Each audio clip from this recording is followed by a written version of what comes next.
Hello, Wild Wanderers.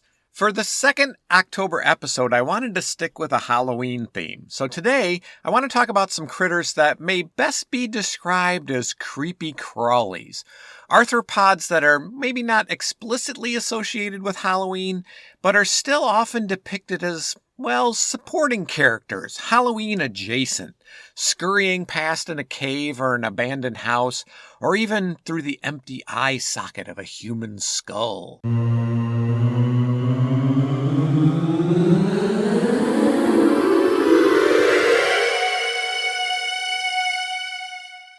I'm talking about centipedes and millipedes. While they don't usually prompt the level of revulsion and fear that's often reserved for spiders or snakes, their vaguely snake-like shape and multitude of legs give many people the shivers. So as the leaves start to fall from the trees and a chill creeps into the air, let's take a closer look at the crawliest of the creepy crawlies, centipedes and millipedes. I'm your host, Tim the Nature Nerd O'Hara, and this is the Dispatches from the Forest podcast.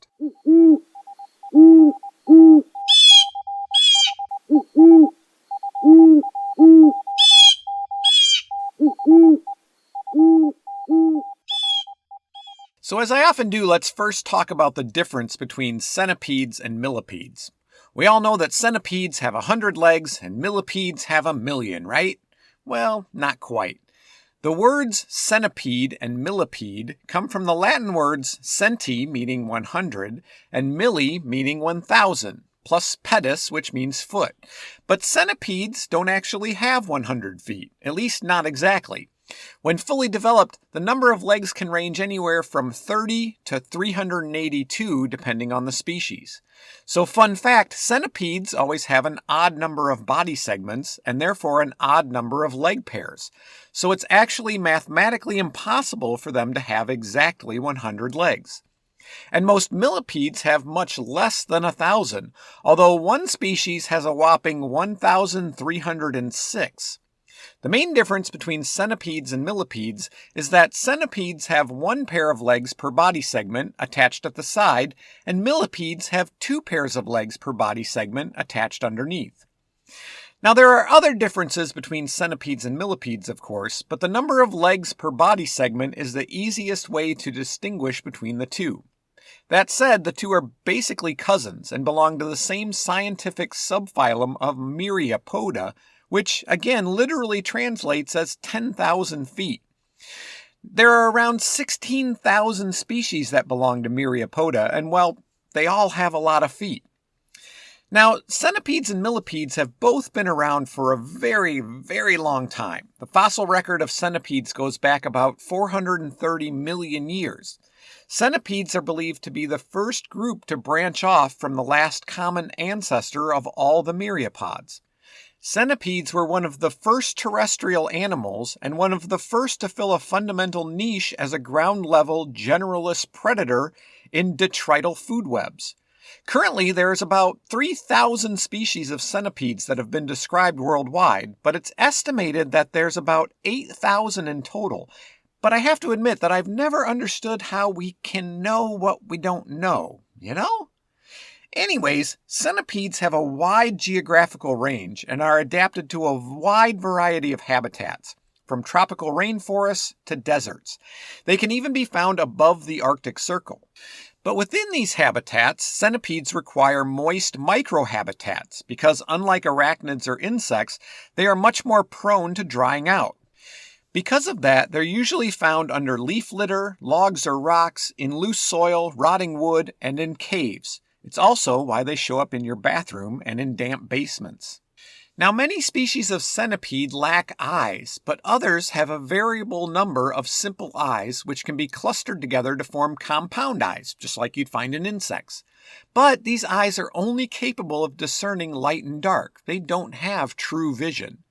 Centipedes also have antennae, but unlike the antennae of most other invertebrates, centipede antennae point backwards. Some groups of centipedes also have sensory structures called post-antennal organs. These are found at the base of the antenna and consist of a disc-like structure with a central pore surrounded by sensory cells. Their true function is unknown, but the best guess is that they're used to either detect vibrations, humidity, or light. Now, most centipedes are predators, using their antennae to seek out prey like slugs, spiders, flies, and other insects. The largest known species of centipede in the world, the Amazonian giant centipede, which can grow to be about a foot long, is also known to eat lizards, frogs, mice, and other rodents, and even birds and bats by catching them in mid-flight. Yikes! Like spiders, all centipedes produce venom. Their first pair of legs stretch forward and form a pincher-like appendage connected to venom glands. The technical term for these is forcipules, and they are unique to centipedes and not found in any other arthropods.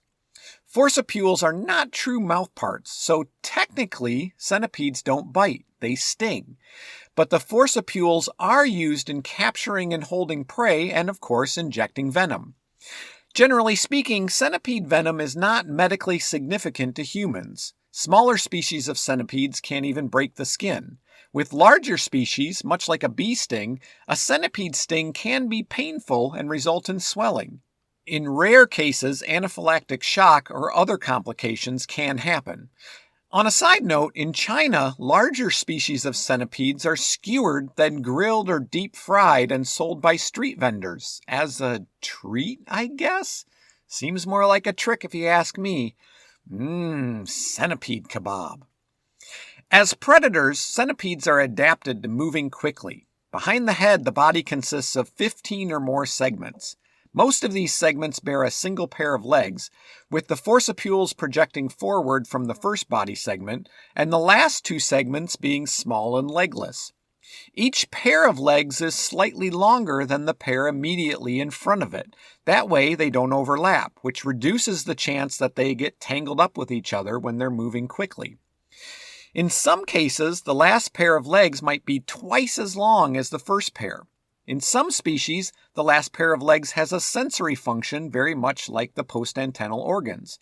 Some are also adapted for grasping or for defensive use. Many larger animals will prey on centipedes, including birds, mice, salamanders, beetles, and snakes. In addition to their speed and venomous sting, centipedes can secrete defensive chemicals. Some centipedes can secrete sticky substances that also generate toxic hydrogen cyanide and benzoic acid from microscopic glands on their undersides. Other centipedes secrete this sticky substance from glands in the last two pairs of legs.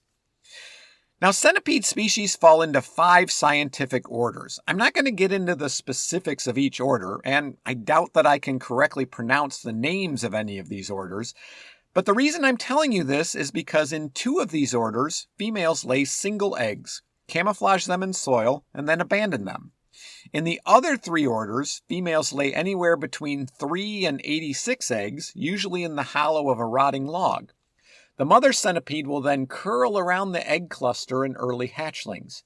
During this time, she stops eating and grooms the eggs, presumably to remove fungi. Centipedes grow their many legs at different points in their development, again depending on the species. Some species add body segments and legs with each molt. For example, when a house centipede hatches, it only has 4 pairs of legs. Subsequent molts will increase the number of body segments and pairs of legs to 5, 7, 9, 11, and then 15. They'll molt 3 more times without adding more segments and leg pairs before they reach sexual maturity. During these 3 molts with their full complement of legs, they'll develop other characteristics like more antenna segments, sensory pores, and eyes. This process is called anamorphosis. Other anamorphic centipede species may have only 1 phase, hatching with 12 leg pairs and adding 3 more with their first molt. Some of the largest centipede species don't display anamorphosis at all, but instead are what's called epimorphic. They hatch with their full complement of leg-bearing segments, ranging anywhere from 15 to 191, depending on the species, and they don't add more when they molt.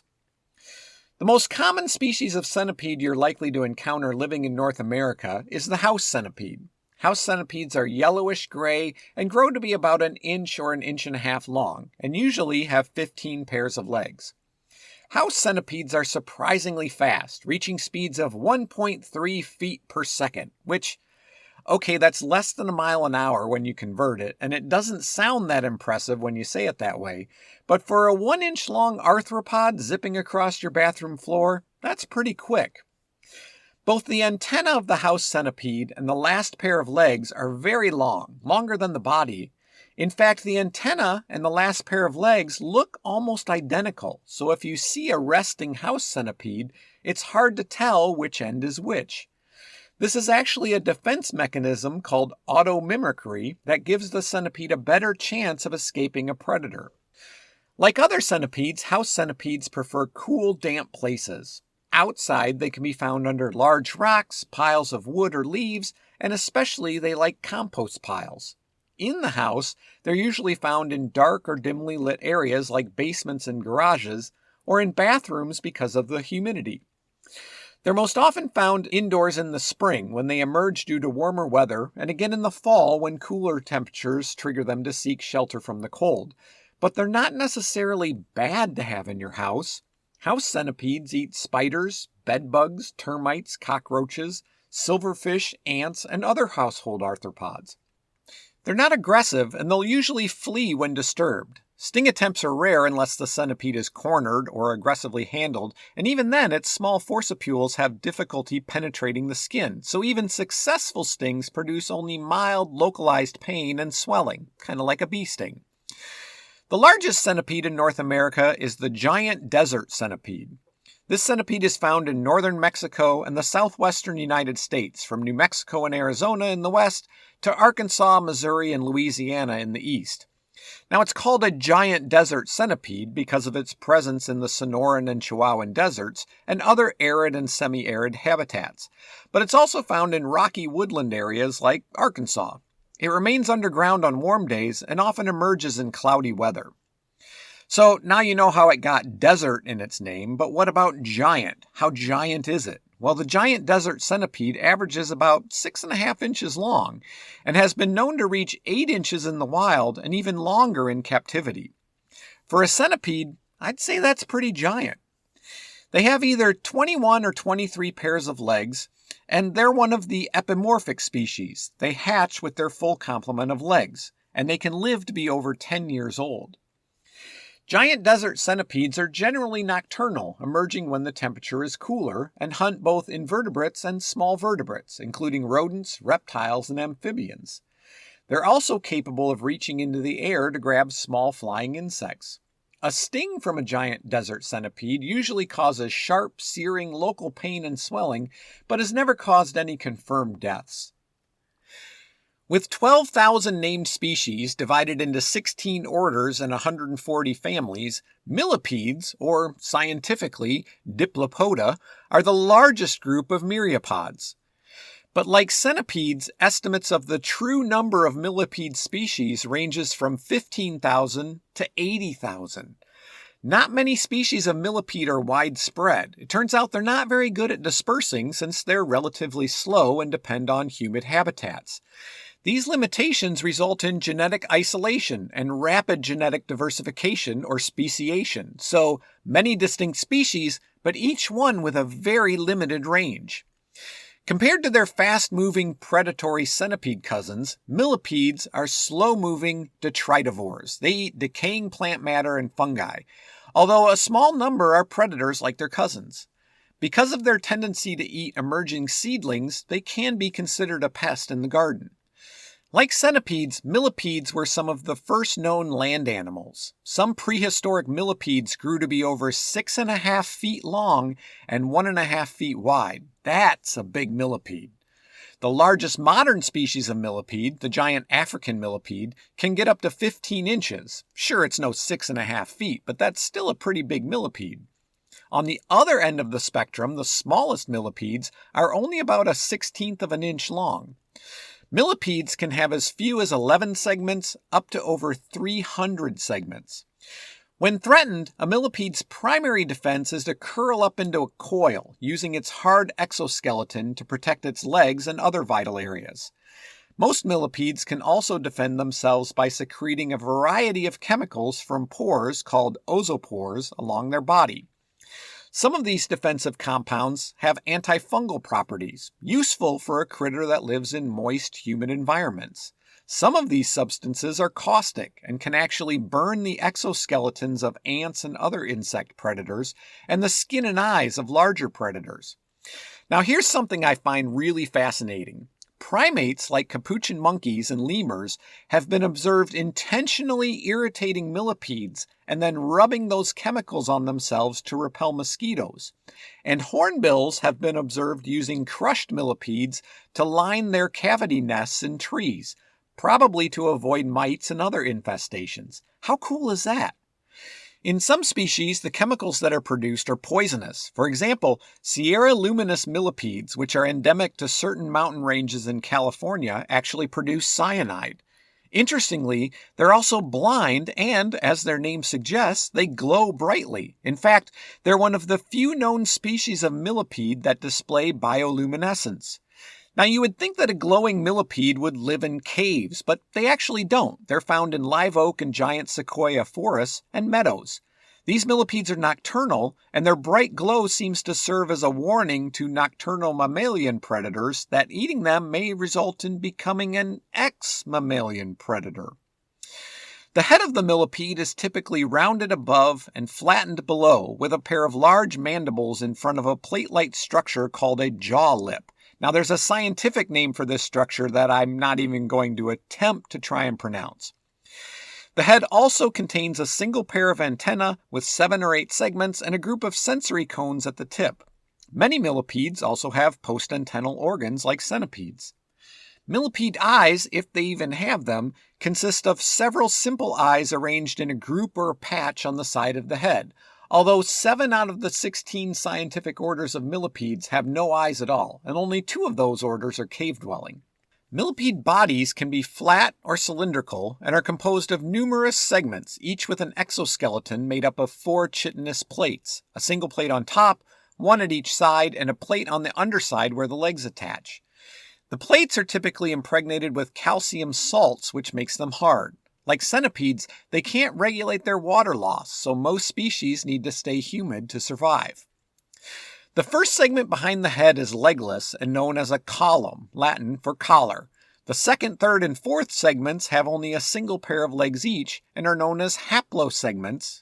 The rest of the segments, from the fifth to the very end, wherever it may be, are called diplo or double segments because they are formed by the fusion of 2 segments, which is why they each have 2 pair of legs. In some millipedes, the last few segments may be legless.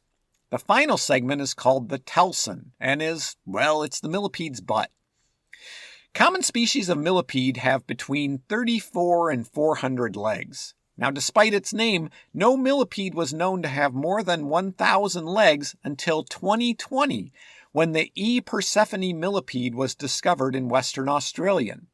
This millipede escaped detection for so long because it lives underground. It was found in drill holes living at depths between 50 and 200 feet.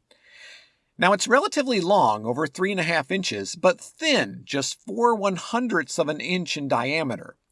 Unsurprisingly, given its subterranean habitat, it has no eyes and it has unusually thick antennae. E. Persephone has between 198 and 330 body segments and up to 1,306 legs, making it not only the first millipede known with over 1,000 legs, but also making it the world record holder for most number of legs of any creature on Earth, crushing the previous record of 750 legs.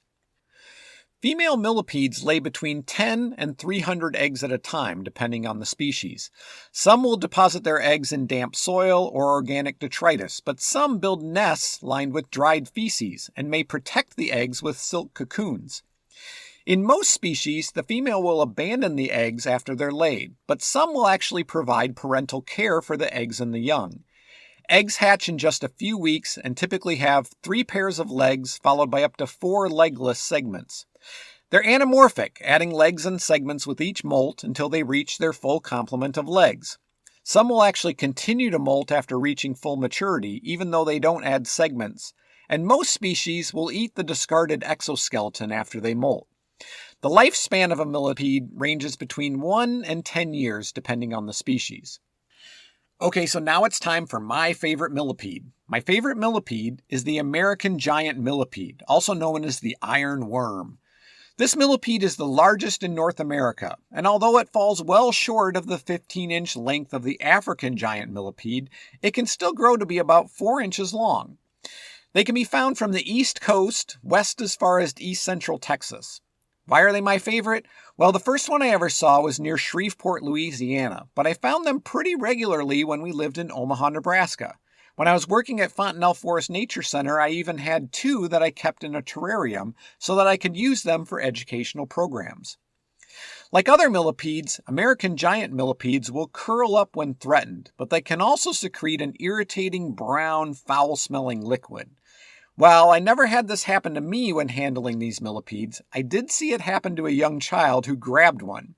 This liquid can irritate the skin and eyes, but it normally just causes a brown stain that's known as millipede burn. American giant millipedes are usually found in or under rotting logs, where they help break them down. They burrow into rotting wood or on the ground by picking up sediment grains with their mandibles and using their legs to pass them along their body segments until they deposit them at the end of the body. Depending on the size of the burrow and the quality of the soil, this process can take anywhere from 5 minutes to an hour. Burrows can be used as temporary or permanent shelter and to escape dry or cold surface conditions. Molting is almost exclusively done in burrows. Like most millipedes, American giant millipedes are detritivores, feeding at night and primarily consuming decaying wood and leaf litter. They've also been found eating deer scat and fresh fruit, 2 great tastes that go great together, and actually prefer these when given the choice. They spend daytime in their burrows, which is why they're hard to find and seldom seen during the day. Females lay just 1 egg, fertilized with sperm she stored during an earlier mating, in a nest made of chewed leaf litter and excrement. The female millipedes will wrap herself around the egg and brood until it hatches several weeks later, producing a millipede with 7 body segments and only 3 pairs of legs. After hatching, the young millipede is on its own. American giant millipedes reach sexual maturity at 1 to 2 years and can live to be over 10 years old. Okay, one last thought on millipedes. With all those legs, watching them walk is absolutely mesmerizing. Millipedes walk using something called a metrochronal gait, which means that their legs move in a traveling wave. Each leg only lifts when the leg behind it is on the ground and in a position to support the millipede's weight.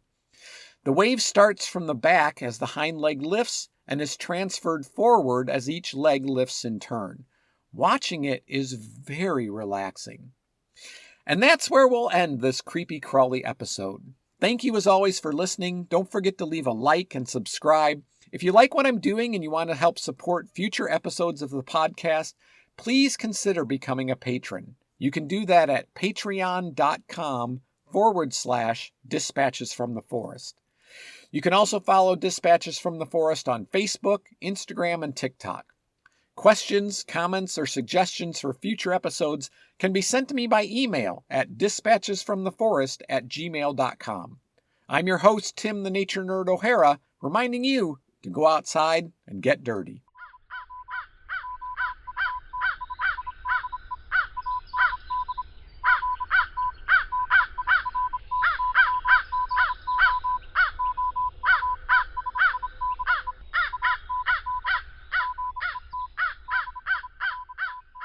The Dispatches from the Forest podcast is a production of Dispatches from the Forest and may not be used or rebroadcast, whole or in part, without express written permission.